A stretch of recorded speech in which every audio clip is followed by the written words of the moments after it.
this falls over, can you reset it back up? It's filming, yeah. Oh, yeah. All right, that brings us to our prepared speaker of the day, one of our newer members, Nate Jenkins, giving his icebreaker. The title of his speech is, "Where Do You Stand?" Help me welcome Nate. Thank you, Mr. Toastmaster.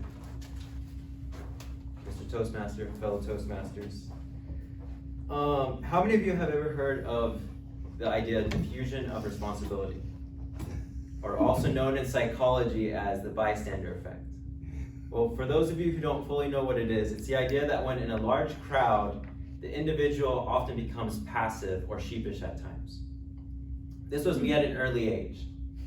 Very, passive and sheepish about things. I was born into a large, devout Christian family of about 10 individuals if you count my parents.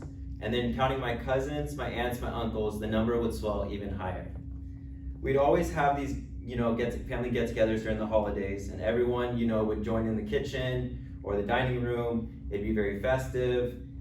It'd be very enlivening, I believe was the word. But for me, being myself, it was very stifling at times. Everyone would be talking over each other. It was just too much chaos, and being in the middle of it just wasn't where I felt at home.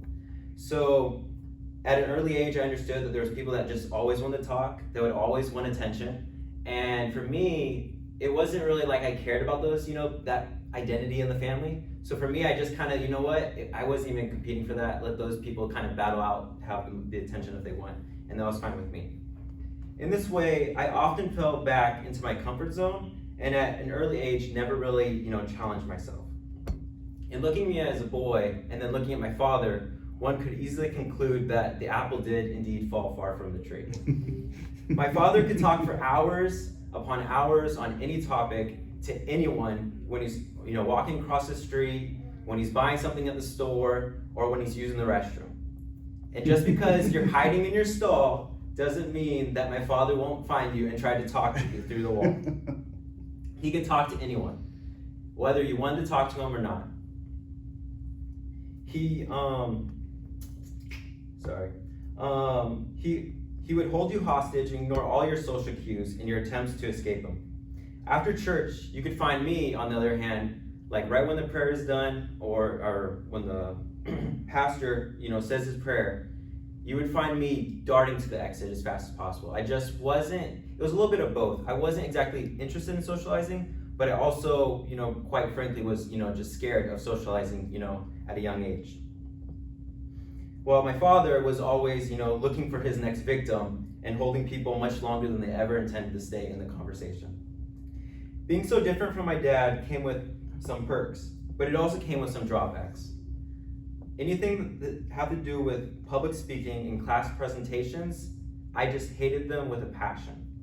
But nothing was worse than my high school graduation when I had to give a speech.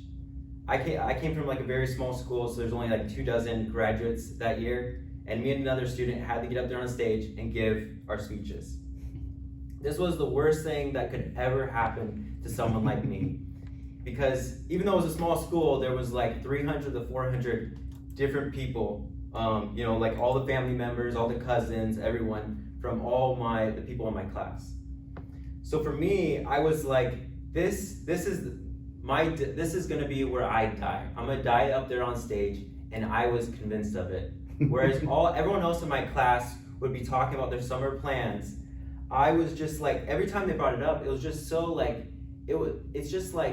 instantly ruined, for me it was like a thorn in my side, and I instantly just wanted to walk away, because for me I was just they're always talking about the Tuesday, the Thursday after graduation. For me, I'm just it was like a mental block in my head. That I did not have the ability to see past that point in time.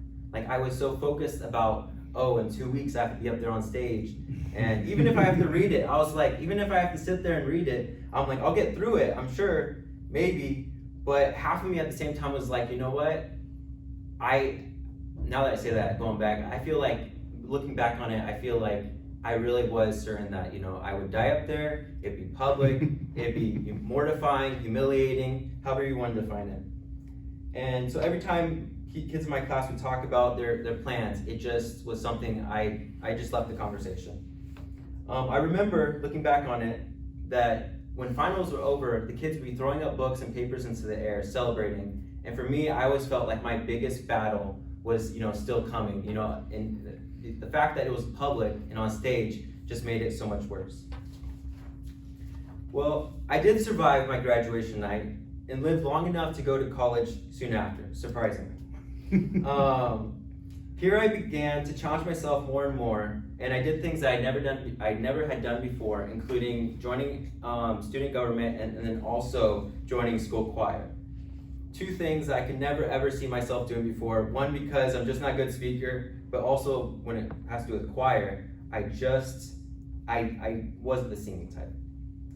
But school choir specifically was very challenging for me because there was very stressful situations that came about. Oh, make sure I'm doing okay all the time. I didn't check, sorry. By the way, I can't really see the time. I know, that's what I I'll did. fix it.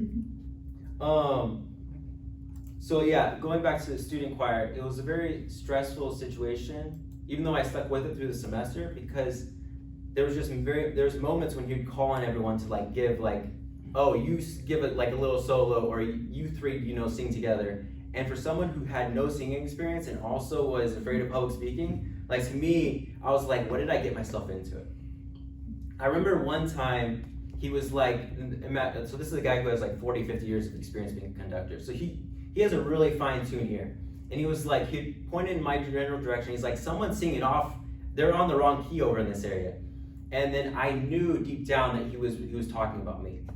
And this scared me because I was like, is he gonna try to correct me here on the spot in front of 70 people? And as he got closer and closer, and he'd still have us singing so he kind of could listen. As he got closer and closer, I began to sweat profusely. And at this point, everyone's looking in our direction. And the guys, next to me are looking to the left and looking to the right, trying to figure out who it is. And I didn't want to stand out, so I started looking to the left and to the right as if I was clueless that it was definitely me.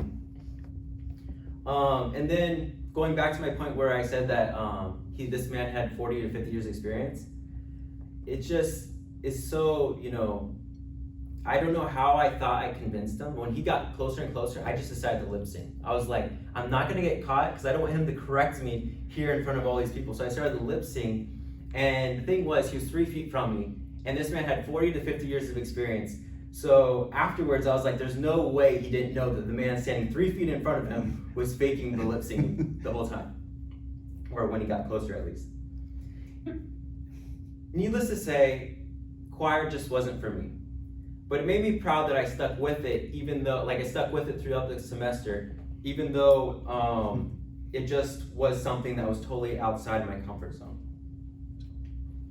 Since my trepidations of being in choir, student government, and speaking on stage for graduation, there have been many other moments I pushed myself outside of my comfort zone.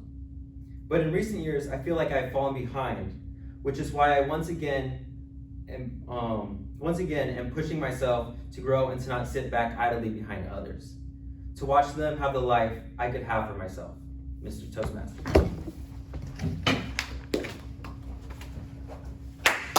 Thank you, Nate.